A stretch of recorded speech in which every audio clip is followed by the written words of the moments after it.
साथियों,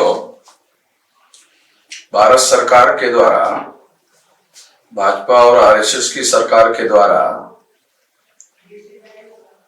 सीएए कानून और उसके नियम बनाकर उसे लागू करने का ऐलान कर दिया गया है। इसके बारे में विरोधी पार्टियों का ये आरोप लगातार आ रहा है कि ये भारतीय समाज को बांटने का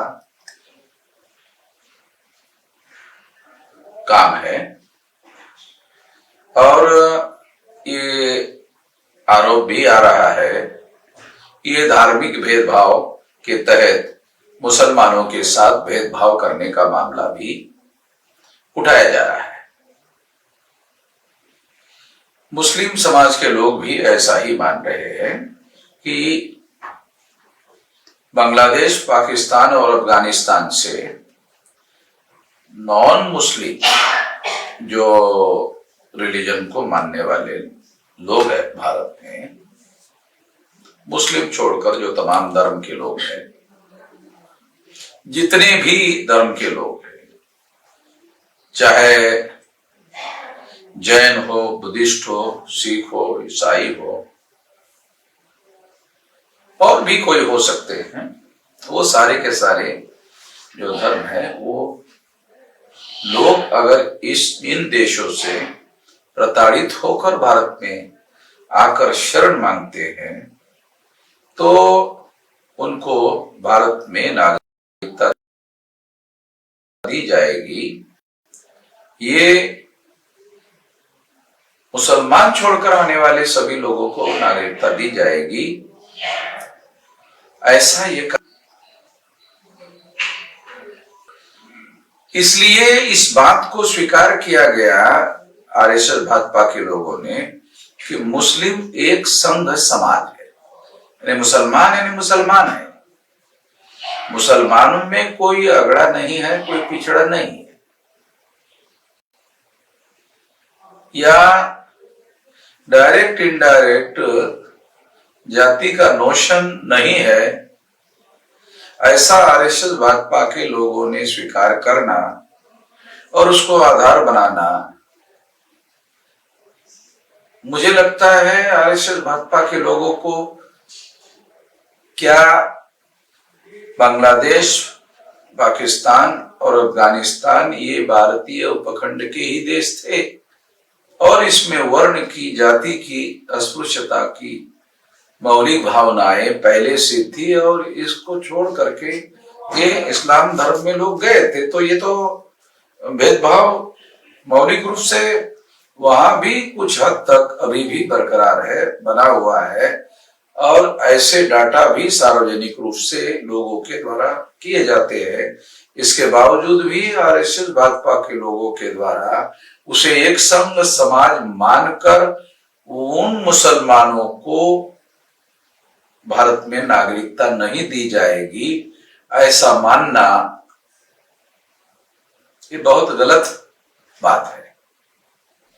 हो सकता है बांग्लादेश में, अफगानिस्तान में और पाकिस्तान में इस जातीय वर्ण की बुनियाद के आधार पर मुसलमान होने के बावजूद भी भेदभाव होता होगा या हो रहा होगा। इससे प्रताड़ित होकर लोग भारत में शरण लेने के लिए आ सकते हैं। ऐसे लोगों को मुसलमान मानकर नागरिकता ना देना,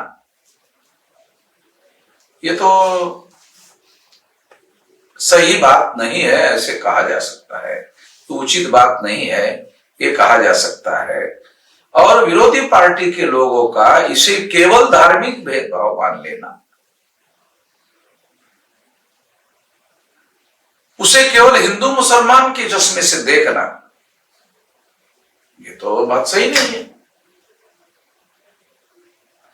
ये बात हम लोगों को और भारतीय लोगों को जानने और समझने की जरूरत है।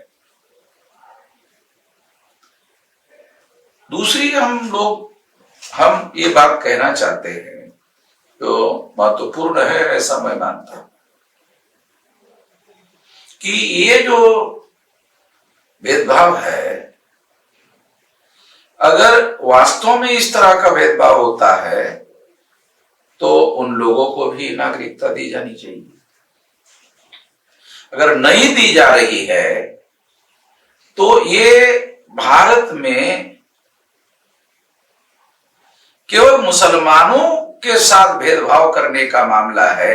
ये जो अपोजिशन पार्टी के द्वारा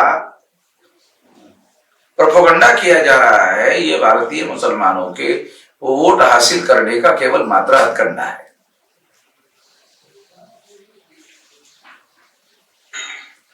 और इससे बीजेपी को फायदा पहुंचाने का भी हथकंडा है कि हिंदू के नाम पर तुम अपना वोट ले लो।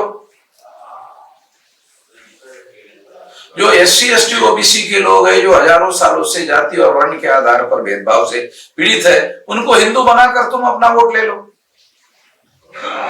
तो ये जो अपोजिशन पार्टी का सोच है, ये सोच भी बहुत ज्यादा गलत है। ये भी भेदभाव को प्रश्रय देने वाला, भेदभाव को मान्यता देने वाला होगा। ये केवल हिंदू मुसलमान का मामला नहीं है, ये SC ST OBC को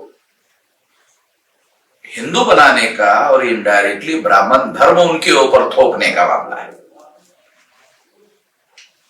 ये उससे ज्यादा गंभीर मामला है, बहुत ज्यादा गंभीर मामला है। और ये कांग्रेस और बीजेपी और कांग्रेस के बीच में म्यूचुअल अंडरस्टैंडिंग, आपसी समझदारी का भी मामला है कि आप मुसलमानों के साथ भेदभाव करते रहो, हम मुसलमानों के साथ भेदभाव करते हैं, ऐसा आरोप लगाकर हम मुसलमानों के वोट लेते रहेंगे और SC ST OBC का जो जातीय उत्पीड़न हजारों सालों से हो रहा है उसको वैसे वैसे बरकरार रखेंगे। ये जो साजिश हो रही है, इस साजिश से हम लोगों को सतर्क रहना जरूरी है, जागृत रहना जरूरी है। और इसके लिए SC ST OBC के मुद्दे पर हम लोगों को आक्रामकता से अपनी बातें, जो हजारों सालों से वर्ण और जाति और अस्पृश्यता के आधार पर जो भेदभाव हो रहा है, उस बात को आगे उठाने की और इसकी एक इंडिपेंडेंट मूवमेंट खड़ी करने की जरूरत है। इसके लिए हम सभी लोगों को प्रयास करने की आवश्यकता है। इस मौके पर मैं इतना ही कहना चाहता हूं।